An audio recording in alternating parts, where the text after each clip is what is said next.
Olá, um bom dia para você. A emenda constitucional número 100 de 2019 vai ser promulgada em sessão solene do Congresso Nacional na próxima quarta-feira. Além disso, o plenário do Senado tem pauta cheia esta semana. Vamos ver os detalhes na coluna da jornalista Érica Christian.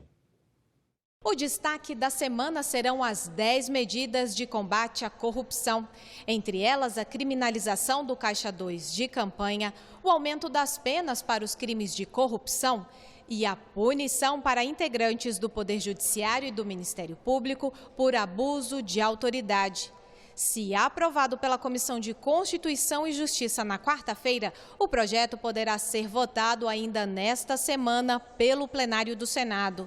O senador Rodrigo Pacheco está fazendo os ajustes finais no relatório em busca de apoio para a sua aprovação. Também está na pauta a inclusão de dados sobre pessoas com autismo no censo do IBGE. O governo não dispõe de estatísticas sobre essa população. E poderão ser votadas ainda algumas mudanças na Constituição, a exemplo da inclusão dos dados pessoais como direitos fundamentais, o direito à dupla cidadania pelos brasileiros e a prestação de contas simplificada pelos pequenos municípios. E está prevista para quarta-feira a promulgação da emenda constitucional do orçamento impositivo das emendas de bancadas. Na prática, estados e municípios contarão com recursos extras da União para bancarem obras ou comprarem equipamentos como ambulâncias, por exemplo, por sugestão de deputados e senadores. Discutir a proteção e o bem-estar dos animais. Esse é o objetivo de uma audiência pública que a Comissão de Meio Ambiente faz logo mais às 10 horas da manhã com representantes do Ministério Público de Minas Gerais e ativistas da causa. E quem vai acompanhar essa audiência é a repórter Isabela Dutra, que tem outras informações sobre o tema. Bom dia, Isabela. Bom dia, Tiago. Bom dia a todos. Entre os temas que vão ser discutidos nessa reunião estão maus tratos e exploração de animais domésticos, principalmente aqueles casos de criadouros ilegais que fazem os cachorros de raça terem vários filhotes, um atrás do outro, até a exaustão. Pela lei, esses criadores devem ter licença e um veterinário presente sempre, mas na prática isso não acontece. Aqui no Distrito Federal já existe uma lei que proíbe que esses animais, esses filhotes, sejam vendidos livremente pelas ruas. É muito comum a gente ver aqui nos estacionamentos, nas feiras, nos shoppings, esses filhotes sendo vendidos em malas de carro e até na rua mesmo. Mas agora, com essa lei, isso ficou proibido. E existe aqui no Senado um projeto tramitando que proíbe essa venda ilegal em todo o território nacional. Entre os convidados de hoje estão uma bióloga e procuradores do Ministério Público de Minas Gerais.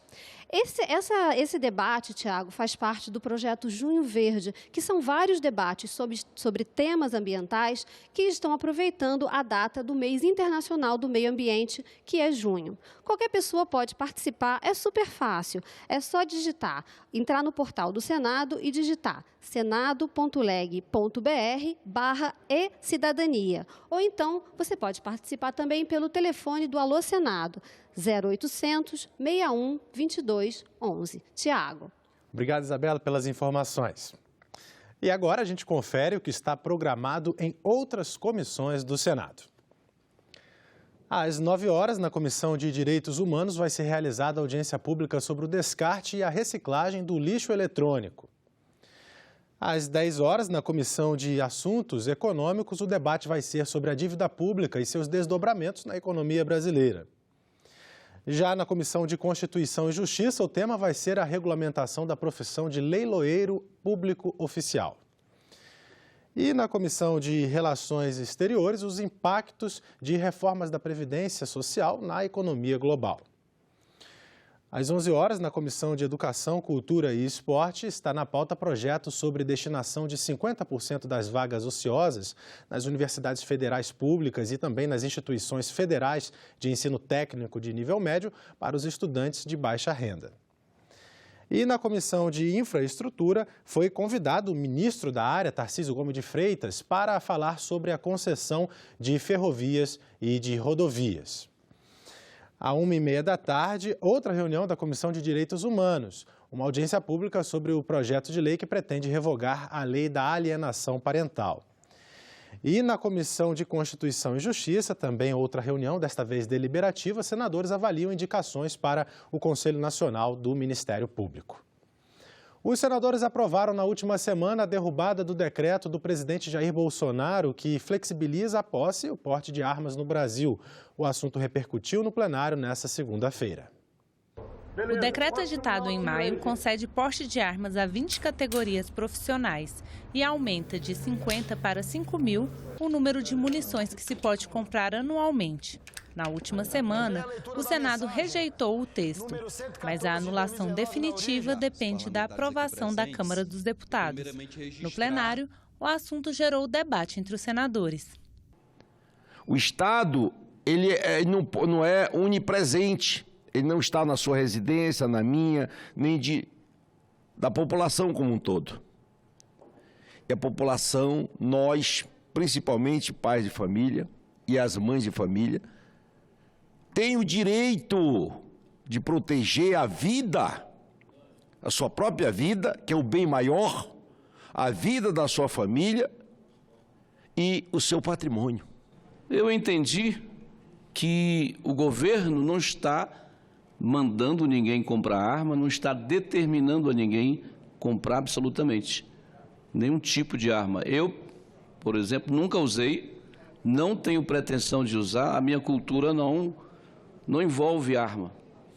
Mas quem desejar e necessitar, precisa ter uma legislação que lhe dê condições de fazer aquilo que deseja. Mas se alguns parlamentares são a favor do decreto de Bolsonaro, outros argumentaram que a proposta do Executivo pode piorar o cenário da segurança pública no país. Eu penso que uma pessoa que numa briga dá um soco, ela só deu um soco porque ela perdeu a cabeça. Se alguém, quando perde a cabeça, dá um soco, se essa pessoa tiver uma arma, ela dá um tiro. Outra, eu ouvi especialistas que me disseram que a pessoa de bem, mesmo com uma arma, se aparecer um bandido, a pessoa de bem, ela não atira com a mesma facilidade do bandido. Porque não basta ter uma arma, você precisa também querer matar. Como mulher e mãe, tenho a convicção de que um mundo com mais armas e mais pessoas armadas representa um ambiente com mais balas, mais tiros e, inevitavelmente, mais mortes. Ou seja, pessoalmente sou e sempre fui contra armar as pessoas. Computadores, robôs, inteligência artificial. Por toda parte, o que se vê são máquinas substituindo as pessoas nas mais diversas tarefas. O Senado Notícias exibe, a partir de hoje, uma série de reportagens sobre o futuro do trabalho. No episódio de abertura, a 4ª Revolução Industrial.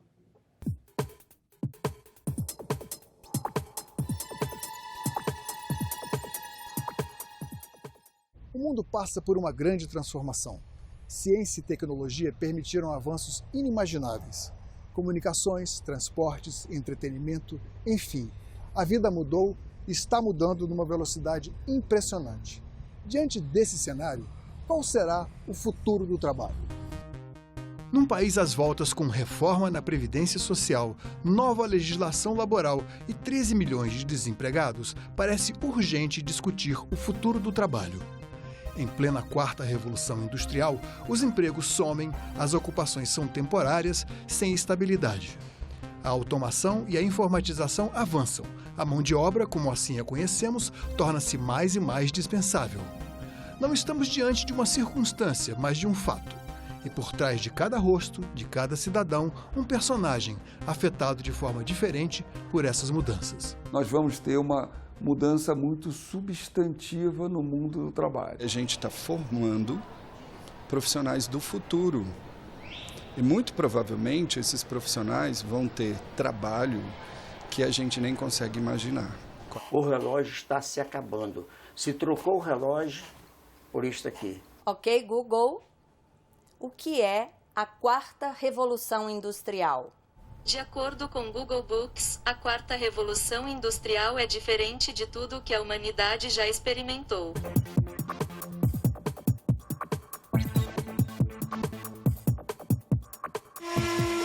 A primeira revolução industrial veio com a máquina a vapor. A segunda, com os motores a combustão e principalmente com a eletricidade e a crescente urbanização. A terceira, já na década de 70, foi produto da microeletrônica e expansão das telecomunicações. A quarta é a da inteligência artificial, robótica, internet das coisas e integração de todos esses fatores. Você pode rever este e todos os vídeos da série sobre o futuro do trabalho no canal da TV Senado no YouTube. Até a próxima!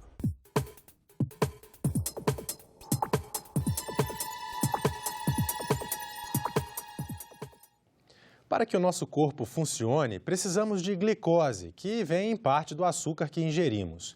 E é a insulina que garante que esse combustível chegue até nossas células. Sem ela, o nível de glicose no sangue sobe e aí abre-se a porta para a diabetes. A doença é silenciosa, não tem cura e pode matar.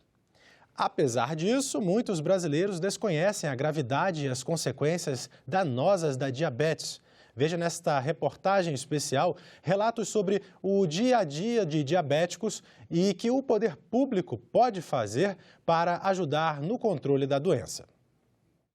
Ninguém está preparado para receber o diagnóstico de uma doença incurável de um filho. Houve aumento do número de pessoas com diabetes, mas não houve um aperfeiçoamento em termos de política de estado de saúde. Infelizmente, nos últimos 6 anos, o Brasil também assistiu a um aumento em torno de 12% na mortalidade. É um tratamento que é cansativo, sim, né? A gente não pode falar, é normal, é fácil. Não, porque você não tira férias disso. Os estudos mostram que a terceira causa de amputação mundial é por complicações da diabetes, por neuropatias. Então, isso é gravíssimo. Eu fiquei diabética aos 8 meses de vida. Foi considerado um caso raro, porque naquela época, por um bebê tendo diabetes, eles não conheciam assim, nenhum caso. E aí, fizeram uma dose de insulina, que foi um pouco excessiva para o meu peso, para a minha idade. E eu entrei em coma. Eu estava, assim, às vésperas da minha filha mais velha nascer, comecei a sentir algum mal-estar, fui no hospital e aí no exame de sangue a minha glicemia deu 538. Então foi o primeiro contato que eu tive com a diabetes, foi esse susto. O chão da gente se abre, né? Eu até me emociono recordando porque a gente não sabe muito bem o que é diabetes. O diabetes tipo 1, ele tem um início mais abrupto. Então, de fato, essa criança, esse jovem, ele começa a ter sintomas mais rápidos, né? Então, ele começa a sentir muita sede, urinar muito, ele tem muita fome, e apesar disso, ele perde peso. O tipo 2, não. Ela é uma doença silenciosa e uma doença de longos anos. Então, tem paciente que tem 10 anos, 20 anos de diabetes, cuida, mas relaxa, sai do foco, né? Eu costumo dizer muito que eles saem do foco. Você tem que ter um cuidado muito especial, uma rotina de alimentação, cuidado com a alimentação, muita medicação. Eu tomo insulina, tomo 2 tipos de insulina, 6 vezes ao dia, então é um pouco complicado. O senhor apresentou, né, que uma perda de sensibilidade, não muito significativa, mas já por conta do diabetes. Então seria bom a gente acompanhar isso. Uma hiperglicemia e uma hipoglicemia vão levando a essas lesões de nervos e a pessoa vai levando a perdas. Então, começa por uma perda de sensibilidade, muitas vezes são relatos bem cotidianos de pessoas que sentem formigamento. Tenho o maior cuidado do meu pé.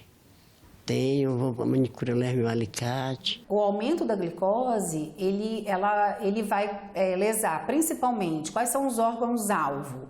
Os olhos, os rins, o coração, os nervos. Meu caso era grave e eu fui levando em brincadeira, ou seja, não, mais tarde eu vou ver. Esse mais tarde veio a cegueira. Eu tive descolamento de retina, perdi esse olho direito que é prótese e esse chegou a 3% apenas de visão. No final de 2010, eu levei um susto, porque eu estava diabético com 105 quilos. Então, um diabético obeso, na hora que eu vi 105 quilos na balança, eu falei, caramba, eu não vou ver minhas filhas crescerem. Eu resolvi fazer algo que eu fazia antes do diabetes, que era fazer esporte efetivamente. A primeira coisa que o diabético precisa é insulina. Insulina é um medicamento caro, o governo fornece, só que tem algumas burocracias, que muitas vezes o paciente que tem menos condição financeira precisa enfrentar para conseguir algo que é vital. A gente, às vezes, vai com o relatório médico, vai com o relatório da enfermeira, né, com a quantidade, principalmente de fita que você precisa, porque fita é o mais difícil. E aí você chega no posto, aí eles falam, não, se você faz acompanhamento na Asa Norte, então você tem que pegar lá, mas eu moro no Gama, então eu consequentemente, teria que pegar num posto de lá. E aí fica todo mundo, sabe, jogando você de um posto para outro. Faz tempo que eu não consigo pegar fita. A gente tem várias outras drogas que existem no mercado há mais de 10 anos, mais modernas, mais seguras e que dão menos hipoglicemias e outras, inclusive, que têm chegado nos últimos 4 anos com um benefício cardiovascular significativo.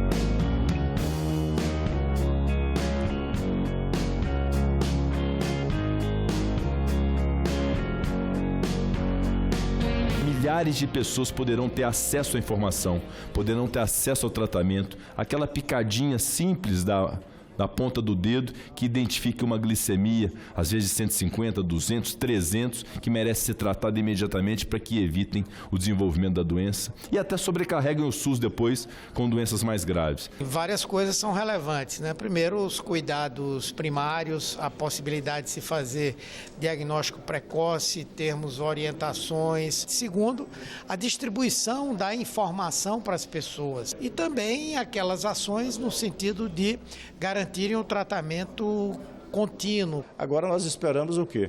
Que a Câmara dos Deputados faça a sua parte, aprove e seja encaminhado o mais rápido possível. Esse ano eu completei 40 anos e resolvi comemorar, mostrando que não há limitação por ser diabético. Então eu resolvi fazer a volta do lago, correr 100 quilômetros sozinho. E o melhor foi ver que assim, eu passei 11 horas correndo e minha taxa de glicose se manteve estável o tempo todo. Eu tenho plena certeza de que o Rafael vai crescer uma criança saudável, linda, vai viajar, vai sair com os amigos. O que a SBD propõe é que se procure realmente agir através da educação no sentido de prevenir. Essa educação passa para a população os atos saudáveis, oferecer as ferramentas para que essas pessoas de fato possam ter um estilo de vida saudável, assim prevenir a doença, mas que elas também tenham o cuidado com si próprias. Foi algo ruim que aconteceu, mas que nos trouxe muita coisa boa. Essa visão da saúde, uma união maior da família. É difícil, mas a gente pode ser feliz, desde que a gente consiga aceitar essa nova realidade. O tema do especial Cidadania, publicado hoje no Jornal do Senado, é a política ambiental brasileira. Assunto muito discutido no Senado, especialmente neste Junho Verde. A jornalista Fernanda Vidigal tem mais informações. No mês em que se comemora o Dia Mundial do Meio Ambiente, o Senado promove a campanha Junho Verde para debater a política ambiental brasileira. Em uma sessão especial, senadores e especialistas criticaram medidas anunciadas pelo governo, como a revisão de unidades de conservação e a redução de multas por devastação. O especial Cidadania mostra números alarmantes. Em 2018, o Brasil foi o país que mais perdeu árvores no mundo. 1.300.000 hectares de floresta nativa foram abaixo. Os senadores também discutiram soluções para a conservação dos biomas brasileiros. A Amazônia, por exemplo, não tem mais 20% de sua cobertura original e o Cerrado já perdeu quase 50%. Leia o especial Cidadania que o Jornal do Senado publica nesta terça-feira. A versão digital pode ser acessada em senado.leg.br/jornal.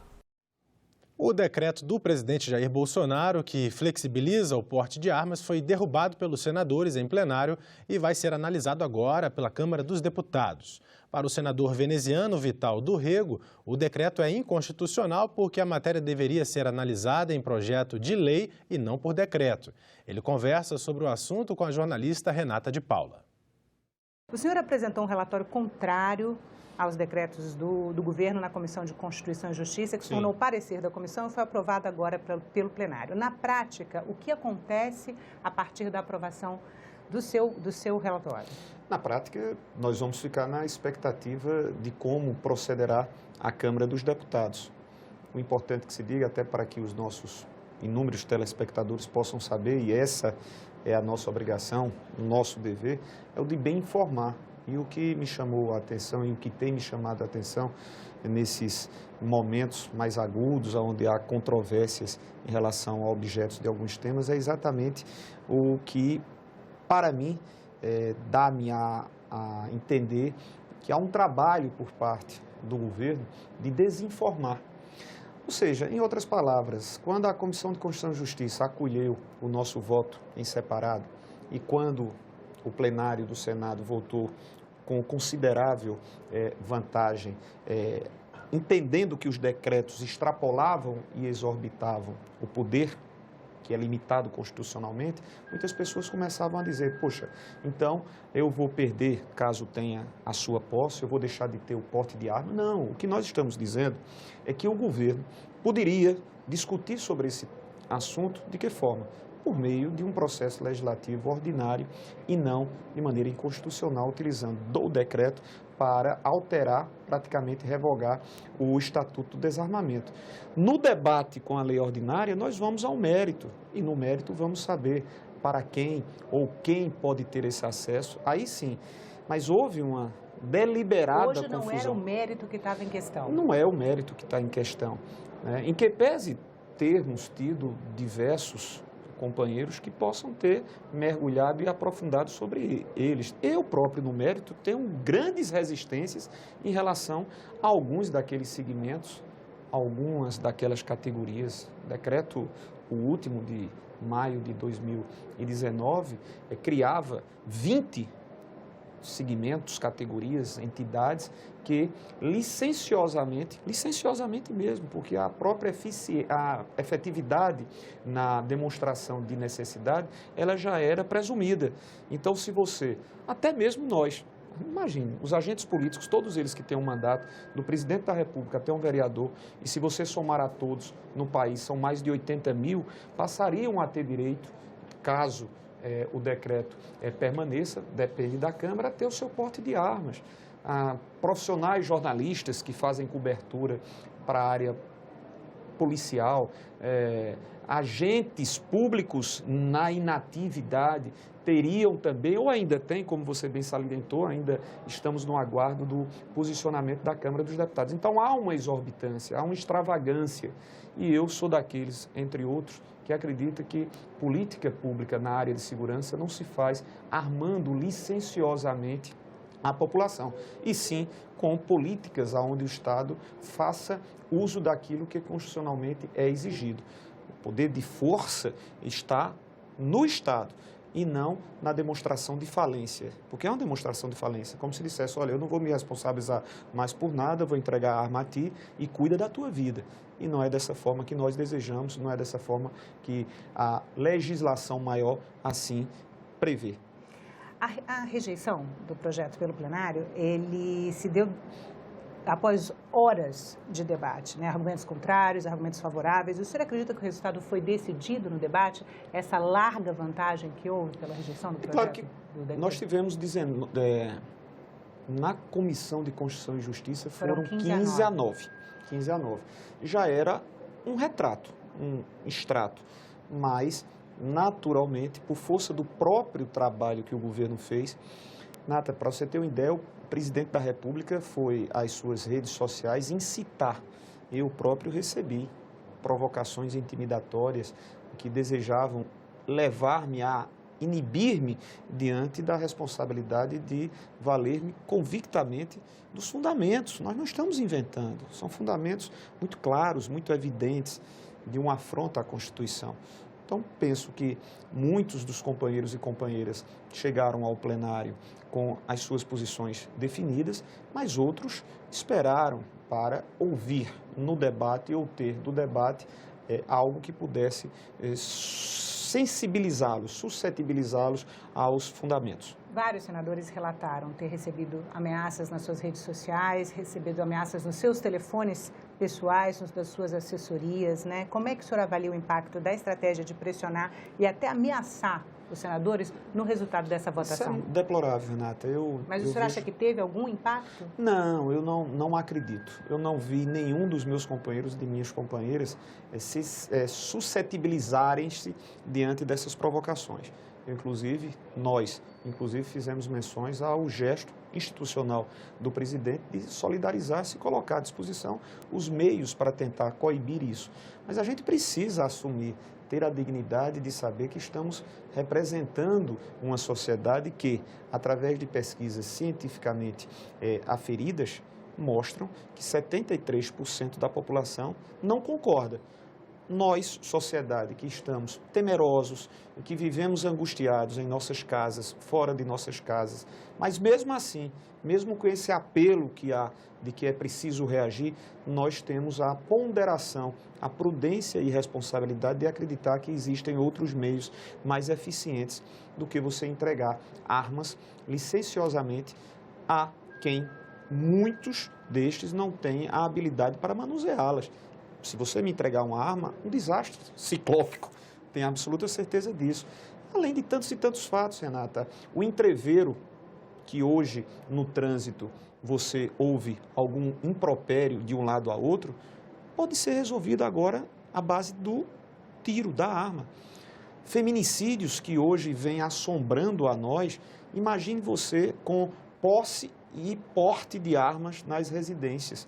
Quantas mulheres não terão ceifado as suas vidas? A discussão do boteco, a discussão do bar, de quem é ou torcedor de A ou de B, vai ser resolvido também, qualquer um desses entreveros ou desavenças, na base do uso de arma. Então a gente tem que ter muito cuidado. O governo poderia, desde o início do ano, antes mesmo de editar o primeiro decreto de posse, poderia ter feito e elaborado um projeto de lei ordinária e já estaríamos bem avançados. E com a responsabilidade, com a prudência, com o equilíbrio de saber até onde nós poderíamos, definindo, né, quem pode ter o posse, quem pode ter o porte. Renata, se você pega um dos pontos lá, na posse de arma, diz que as áreas urbanas, aquelas pessoas que moram, que residem nas áreas urbanas, podem ter a posse de arma. Basta que sejam residentes em estados onde a relação seja de 10 homicídios para 100 mil habitantes. Você sabe que as 26 unidades e o Distrito Federal encontram-se exatamente nessas condições. Então, ao pé da letra, todo e qualquer cidadão pode ter o seu posse de arma. Não apenas na área rural, que eu defendo a posse de arma para a área rural. Eu não vejo a necessidade do porte de arma, mas a posse sim. Mas você deixar a posse de arma para toda e qualquer pessoa, que pode ter até 4 ou mais, com o decreto é ilimitado. E para cada arma, Renata e meus amigos e amigas telespectadores, algo em torno de 5 mil munições. Ou seja, se você tiver 4 armas, você pode ter por ano 20 mil munições em sua posse. A gente está falando muito sobre o mérito da matéria, né? Mas em relação ao que extrapolou... Foi o decreto. O decreto, ele exorbitou do momento em que modificou por completo. Ele desnaturou por completo a lei do desarmamento, o Estatuto do Desarmamento. Então, é como você bem disse, você me corrige, eu não estou nem querendo adentrar no mérito. Deixemos o mérito para depois. O foco na Comissão de Constituição e Justiça, no meu próprio pronunciamento, foi de dizer, vamos debater. Ninguém está se negando a debater. Ninguém tem preconceito em debater todo e qualquer assunto. O presidente não enviou à Câmara, mesmo tendo uma resistência à proposta de mudança do Código de Trânsito, com algumas sugestões que são desastrosas, como é o caso de não mais exigir o uso das cadeirinhas protetivas ou protetoras às criancinhas, mas ele mandou uma lei. Ele mandou um projeto de lei e que vai ser discutido. Por que não o fez em relação a posses e portes de arma? Então, esse foi o ponto nevrálgico para que tanto a CCJ como o plenário rejeitassem ambos os decretos. Senador, muito obrigada pela entrevista. E nós ficamos por aqui. Você pode rever as reportagens desta edição na nossa página na internet, senado.leg.br/TV. Muito obrigado pela sua companhia e continue sintonizado aqui na TV Senado.